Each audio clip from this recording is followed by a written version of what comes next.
नमस्कार दोस्तों, स्वागत है आपका आपके अपने चैनल पर। तो पिछले सेशन में हमने मध्य प्रदेश का पुनर्गठन भी कंप्लीट कर लिया है।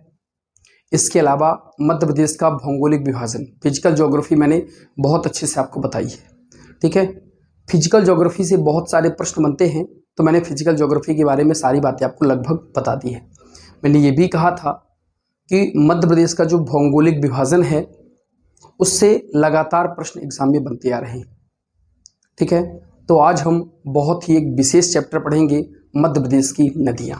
ठीक है, अब अगर मैं बात करूं नदियों की, ठीक है, तो हम पढ़ने वाले हैं मध्य प्रदेश की नदियां। मतलब हम लोग आज चैप्टर पढ़ेंगे अपवाह तंत्र। ठीक है, तो पहली बात आप जाने की एक चीज होती है अपवाह, एक होता है अपवाह तंत्र। अपवाह तंत्र, ठीक है, तो एक होता है ड्रेनेज और एक होता है ड्रेनेज सिस्टम, अपवाह और अपवाह तंत्र। तो जो अपवाह होता है, तो याद रखें अपवाह होता है नदियों के प्रवाह, नदियों के प्रवाह या बहने को, नदियों के प्रवाह या बहने को कहा जाता है अपवाह। ठीक है, नदियों के प्रवाह और या बहने को क्या कहा जाता है, अपवाह कहा जाता है। ठीक है, और एक होता है अपवाह तंत्र। तो याद रखें इसमें क्या होता है भैया, इसमें होती है एक मुख्य नदी, मेन रिवर, मुख्य नदी प्लस सहायक नदी, मुख्य नदी प्लस सहायक नदी के द्वारा मिलकर बनाई गई एक एकीकृत व्यवस्था, जो किसी क्षेत्र विशेष के जल को लेकर के अवसान स्थल तक पहुंचती है या समाप्ति स्थल तक पहुंचती है, वो कहलाता है अपवाह तंत्र। ठीक है, क्या कहा मैंने कि नदियों के प्रवाह या बहने को अपवाह कहा जाता है। अपवाह तंत्र क्या है, इसमें मुख्य नदी और सहायक नदी के द्वारा मिलकर बनाई गई एक एकीकृत व्यवस्था, जो किसी क्षेत्र विशेष के जल को लेकर के अवसान स्थल यानी समाप्ति स्थल तक पहुंचती है, उसे हम कहते हैं अपवाह तंत्र। ठीक है, कैसे, जैसे मैंने कहा कि मान लीजिए ये एक नदी बही जा रही है। अब यहाँ से नदी, ये मुख्य नदी है, मेन नदी है, यहाँ पर आकर के सहायक नदियाँ मिल रही हैं, ये सहायक नदियाँ मिल रही हैं, और सहायक नदियाँ जो मिल रही हैं, इन सहायक नदियों का जल लेकर के अवसान स्थल तक पहुँचे, समाप्ति स्थल तक पहुँचते, तो इसे कहते हैं अपवाह तंत्र। तो ये मुख्य नदी है और ये सहायक नदियाँ हैं, तो ये पूरा जो जल है ये मुख्य नदी का भी ले जा रही है और सहायक नदियों का जल भी ले जा रही है, तो ये कहलाएगा अपवाह तंत्र। और नदियों का बहना कहलाएगा, नदियों का प्रवाह या बहना कहलाएगा अपवाह। ठीक है, तो अब हम बात करते हैं कि मध्य प्रदेश में कितने प्रकार का अपवाह तंत्र है और कौन कौन सा है। ठीक है, तो याद रखें दोस्तों, मध्य प्रदेश में 6 प्रकार का अपवाह तंत्र है। ठीक है, हाँ, अब अगली बात करें हम मध्य प्रदेश में अपवाह तंत्र की। ठीक है, तो हम बात कर रहे हैं मध्य प्रदेश में अपवाह तंत्र। तो मध्य प्रदेश में कौन कौन सा अपवाह तंत्र है, तो पहला आप याद रखें मध्य प्रदेश में जो मेन है वो है गंगा का अपवाह तंत्र, एक है गंगा का अपवाह तंत्र। ठीक है, जो दूसरा है याद रखें एक है नर्मदा का अपवाह तंत्र। ठीक है, नर्मदा के बाद याद रखें अगला है ताप्ती का अपवाह तंत्र। ठीक है, इसी तरह हम कहें तो माही का अपवाह तंत्र है। ठीक है, माही का अपवाह तंत्र है। एक मैं कहूँ तो ये गोदावरी का अपवाह तंत्र है, गोदावरी का अपवाह तंत्र है। और अंतिम में बात करूँ तो महानदी का अपवाह तंत्र है, महानदी का अपवाह तंत्र है। तो गंगा का हो गया, नर्मदा का हो गया, ताप्ती का हो गया, माही का हो गया, ठीक है, गोदावरी का हो गया, ठीक है, और जो है मैं अगर कहूँ, ठीक है, महानदी का हो गया। ठीक है, गोदावरी की जगह हम कर सकते हैं बेनगंगा। ठीक है, तो वो कहेंगे कि इसको गोदावरी की जगह कर लो आप बेनगंगा। ठीक है, बेनगंगा, या मैं कहूँगा ठीक है गोदावरी भी सही है। ठीक है, गोदावरी का अपवाह तंत्र। ठीक है, क्योंकि दक्षिण की तरफ जो बेनगंगा है वो बहती है और जाकर के गोदावरी में ही आपके जल, अपने जल को गिराएगी, तो यहाँ पर गोदावरी का अपवाह तंत्र भी हो जाएगा। ठीक है कि नहीं, हाँ। अब अगर मैं बात करूँ, ठीक है, देखिए, तो ये अपवाह तंत्र है मध्य प्रदेश में 6 प्रकार का। अब आपके दिमाग में प्रश्न आया होगा कि मध्य प्रदेश में गंगा नदी कहाँ बहती है, मध्य प्रदेश में गोदावरी कहाँ बहती है, मध्य प्रदेश में महानदी कहाँ बहती है। भैया नर्मदा, ताप्ती और माही में तो आपको कोई समस्या नहीं होगी, लेकिन गंगा, गोदावरी और महानदी यहाँ पर समस्या जाएगी। तो मेरी बात ध्यान से समझें, होता क्या है कि मध्य प्रदेश की जो नदियां हैं जा करके, कुछ नदियां जो हैं जा करके यमुना में जल गिराती हैं, और यमुना नदी जा करके जल कहाँ ले जाती है, गंगा में ले जाती है। इस वजह से मैंने गंगा का अपवाह तंत्र लिखा है। मध्य प्रदेश की दो नदियां, एक सोन है और एक टोंस है, डायरेक्ट जाकर के गंगा में मिलती हैं, इस वजह से गंगा का अपवाह तंत्र है। यमुना का नहीं लिखा है क्योंकि यमुना नदी खुद जाकर के सारा का सारा जल कहाँ छोड़ के आती है, गंगा में छोड़ के आती है, इस वजह से गंगा का अपवाह तंत्र लिखा हुआ है। दूसरा नर्मदा, ताप्ती, माही आपको समझ में आ गया होगा, ये मध्य प्रदेश की नदियां हैं, बहती हैं। गोदावरी, गोदावरी जो मध्य प्रदेश में दक्षिण की तरफ एक नदी बहती है जिसका नाम है बेनगंगा। तो बेनगंगा नदी बहती है तो वो दक्षिण में जाकर के गोदावरी नदी में जाकर के अपना जल गिराती है, ठीक है, मिलते हुए पहुंचते हुए गोदावरी नदी में, इस वजह से गोदावरी का अपवाह तंत्र है।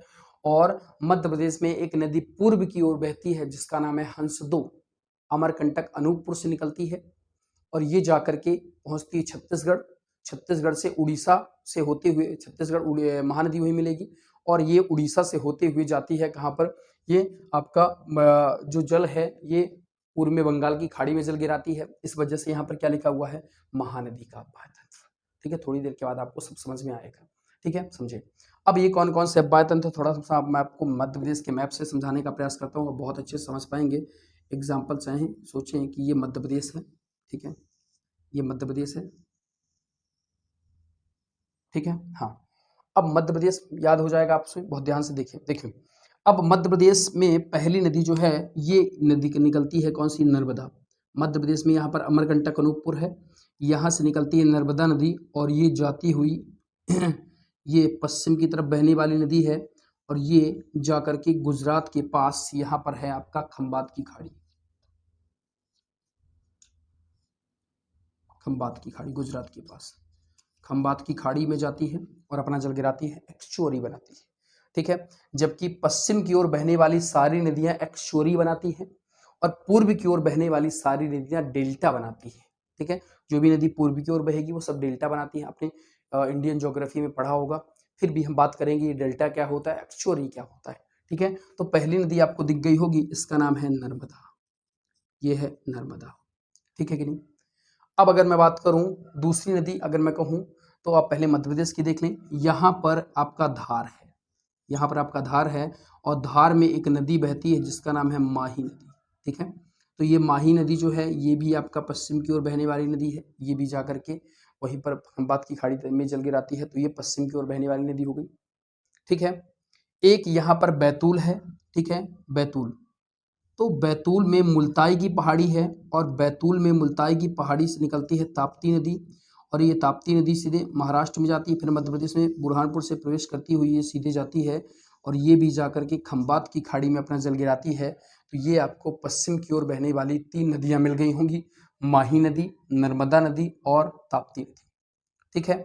और तो इस वजह से ये तीन अपवाह तंत्र मध्य प्रदेश में, चूंकि यहाँ पर कोई मुख्य नदी नहीं मिलती है, इस वजह से डायरेक्ट खंबात की खाड़ी में जल गिराती है, इस वजह से इन तीनों का अपवाह तंत्र है।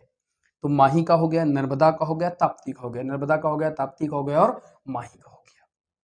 अब मध्य प्रदेश में बहुत सारी नदियां हैं, जैसे कुछ नदियां जो हैं यहाँ पर जाती हैं, ठीक है, कुछ नदियां ऊपर की ओर जाती है उत्तर की ओर, और यहाँ पर जाकर के यमुना, यहाँ पर कौन सी नदी है, एक ध्यान रखें, यहाँ पर एक यमुना नदी है, यमुना उत्तर प्रदेश में, और यहाँ पर एक नदी है जिसका नाम है गंगा, ये भी यूपी में है, क्लियर है। तो मध्य प्रदेश में देखिए नर्मदा, मध्य प्रदेश में ये अमरकंटक है, अमरकंटक, ये कौन सा स्थान मैंने लिखा है, ये है अमरकंटक, अमरकंटक आपका अनूपपुर में है, ठीक है। तो अमरकंटक अनूपपुर से आपका नदियां निकलती हैं, तो यहाँ पर याद रखें कि एक सोन नदी भी निकलती है मध्य प्रदेश में। अमरकंटक एक ऐसा स्थान है जहां पर 1 से 2 किलोमीटर के अंतराल में 3 से 4 नदियां निकलती है, ठीक है, याद रखें। तो एक नर्मदा निकल गई, ठीक है, एक सोन नदी निकलती है, ठीक है, सोन नदी, और सोन नदी जाकर के सीधे कहाँ पर जल ले जाती है, गंगा में जल ले जाती है। और याद रखें जो भी, चाहे वो चंबल हो, यहाँ पर जैसे इंदौर से चंबल नदी निकलेगी और चंबल नदी राजस्थान से होती हुई ये यहाँ से मान लो इंदौर है, इंदौर से चंबल नदी निकली और राजस्थान से होती हुई सीधे ये मध्य प्रदेश में प्रवेश करेगी और ये जाकर के यमुना नदी में अपना जल गिराती है। और जितनी भी सारी नदियां हैं जो उत्तर की ओर मध्य प्रदेश में बहती हैं, ये भी अपना जल कहाँ पर ले जाती हैं, नर्मदा यमुना पे जल ले जाती हैं। और यमुना उस सारे जल को इकट्ठा करके कहाँ पर ले जाता है, गंगा में ले जाती है। इस वजह से मध्य प्रदेश में गंगा का अपवाह तंत्र है, ना कि यमुना का अपवाह तंत्र। ठीक है, तो याद रखें। तो आपको दिखाई दे गए होंगे कि एक नर्मदा का हो गया, ताप्ती का हो गया, माही का हो गया और गंगा का हो गया। चौथा अपवाह तंत्र आपको दिखाई दे गया होगा, गंगा का। और याद रखें कि यहाँ पर ताप्ती जो बैतूल है, यहाँ पर बैतूल है, बैतूल में ही यहाँ पर एक और नदी निकलती है जिसका नाम है, ठीक है, बैतूल से एक नदी निकलेगी, ठीक है, ताप्ती। ठीक है, अब यहाँ पर एक नदी निकलती है बेनगंगा, ठीक है, यहीं से निकलेगी बेनगंगा सिवनी तरफ से, ठीक है, सिवनी के परसवाड़ा पठार से। ठीक है, तो यहाँ पर निकलती है एक नदी जिसका नाम है बेनगंगा, बेनगंगा सिवनी के परसवाड़ा पठार से निकलती है बेनगंगा। ठीक है, तो बेनगंगा निकलती है और ये सीधे जाकर के नीचे की ओर यहाँ पर महाराष्ट्र है और महाराष्ट्र में एक नदी बहती है जिसका नाम है गोदावरी। महाराष्ट्र में एक नदी बहती है जिसका नाम है गोदावरी। तो गोदावरी में अपना जल लेकर के जाती है, ठीक है, और वहीं पर मिला देती है। इस वजह से यहाँ पर मैंने लिखा है गोदावरी का अपवाह तंत्र।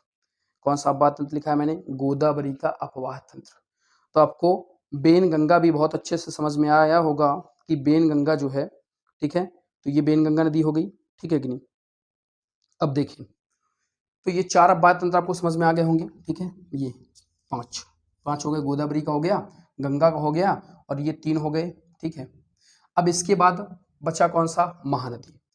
अमरकंटक अनूपपुर से एक पूर्व की तरफ बहती है नदी जिसका नाम है हंसदो। ठीक है, पूर्व की तरफ अमरकंटक अनूपपुर से एक नदी बहती है जिसका नाम है हंसदो। ठीक है, तो इसका नाम क्या है, हंसदो, ये हंसदो है।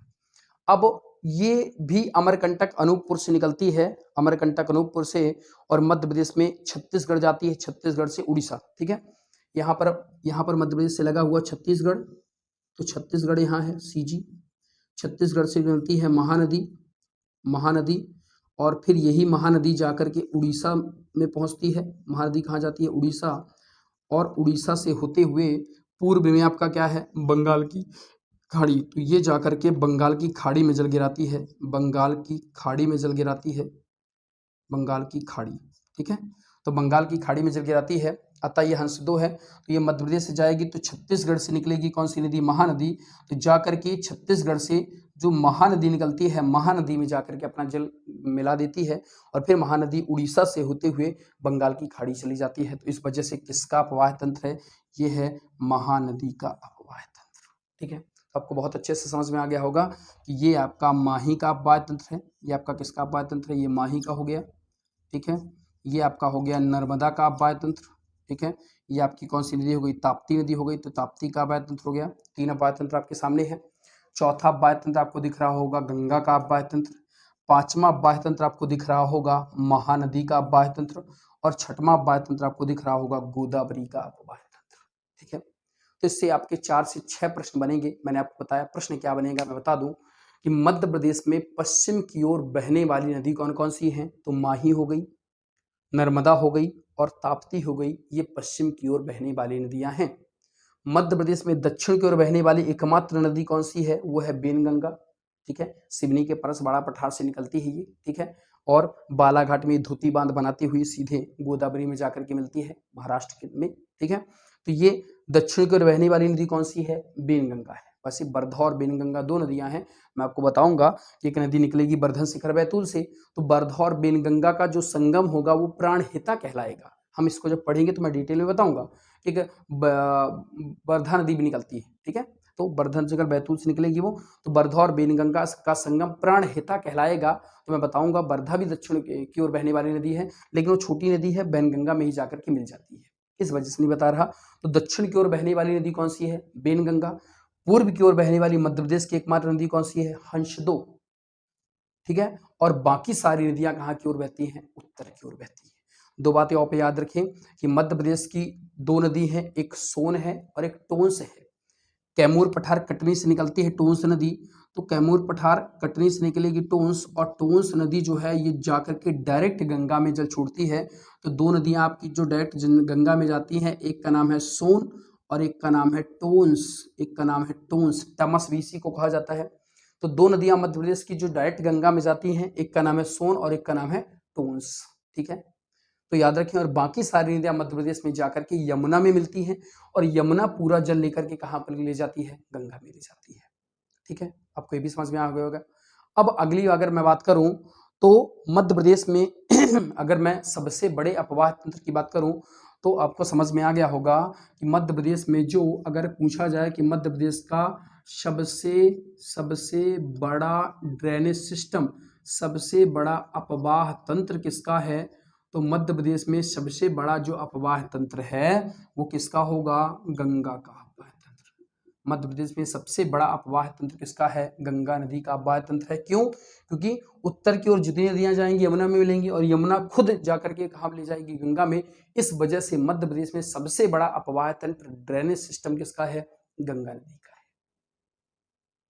अगर मैं बात करूं कि मध्य प्रदेश में सबसे छोटा अपवाह तंत्र किस नदी का है, तो आपको समझ में आया होगा सबसे छोटा अपवाह तंत्र जो है ये महानदी का है, मात्र 154 वर्ग किलोमीटर, मात्र 154 वर्ग किलोमीटर ये मध्य प्रदेश का सबसे छोटा अपवाह तंत्र है। ये मध्य प्रदेश का सबसे छोटा अपवाह तंत्र है। तो गंगा का जो अपवाह तंत्र है वो मध्य प्रदेश में सबसे बड़ा अपवाह तंत्र है, सबसे बड़ा ड्रेनेज सिस्टम, सबसे बड़ा अपवाह तंत्र किसका है, मध्य प्रदेश में गंगा का है। और मध्य प्रदेश में सबसे छोटा अपवाह तंत्र किसका है, महानदी का है। केवल हंसदो नदी जाकर के महानदी में मिलती है छत्तीसगढ़ में, क्योंकि महानदी कहाँ से निकलती है, छत्तीसगढ़ से निकलती है। तो ये महानदी का अपवाह तंत्र कितना है, मात्र 154 वर्ग किलोमीटर, ठीक है। तो ये आपको समझ में आया होगा कि अपवाह क्या है, अपवाह तंत्र क्या है। आप इसका स्क्रीनशॉट ले सकते हैं, ठीक है। हाँ, अब स्क्रीनशॉट ले लें आप,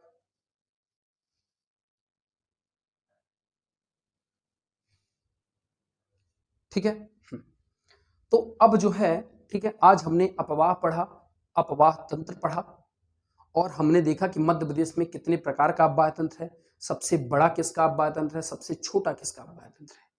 तो नेक्स्ट पार्ट में हम मध्य प्रदेश की नदियों को कवर करेंगे। ये जो वीडियो है आपका बहुत विशेष वीडियो होगा, ठीक है, जिसमें नर्मदा, ताप्ती, सोन, माही, जितनी भी सारी मध्य प्रदेश की नदियां हैं उन सब नदियों को हम बहुत डिटेल में पढ़ेंगे। मैं आपको सारे जलप्रपात भी एक साथ बताऊंगा, मैं आपको जो मध्य प्रदेश की नदियों पर जो डैम बने हुए हैं उनके बारे में बताता चलूंगा, मैं कहाँ पर कितनी बिजली बन रही है इसके बारे में बताता चलूंगा, ठीक है, और कहाँ पर क्या विशेष है किस नदी में ये भी बताता चलूंगा, और एग्जाम में आए हुए प्रश्न भी आपको मैं बीच बीच में बताता चलूंगा उसी में, ठीक है। तो मध्य प्रदेश की नदियों वाला जो हमारा वीडियो होगा, ये हालांकि सारे वीडियो बहुत ही महत्वपूर्ण है, यदि आप एक सीक्वेंस में देखते चले आ रहे होंगे तो आपको कुछ अलग मिल रहा होगा, ठीक है। देखें, हमारे जो वीडियो हैं बहुत ही छोटे छोटे वीडियो हैं, ज़्यादा बड़े बड़े वीडियो नहीं हैं, 25 से 30 मिनट से ऊपर के कोई भी वीडियो नहीं है, ठीक है। और उन वीडियो में आप किसी भी अन्य क्लास से कंपेरिजन कर लें, उससे आपको ज़्यादा कंटेंट मिलता होगा बहुत ही कम टाइम पे, ठीक है कि नहीं। तो और आप देखेंगे कि आगामी समय में आपके लगभग जो प्रश्न हैं वो सब हमारे कंटेंट से फंसेंगे, ठीक है। तो इसी के साथ नेक्स्ट पार्ट में हम बात करेंगे मध्य प्रदेश में नर्मदा नदी को लेकर के, ताप्ती नदी को लेकर के, माही नदी को लेकर के। तो यदि आपको हमारा कंटेंट अच्छा लग रहा है तो हमारे वीडियो को लाइक, शेयर और सब्सक्राइब जरूर करें। मिलते हैं आपसे नेक्स्ट वीडियो में, तब तक के लिए धन्यवाद।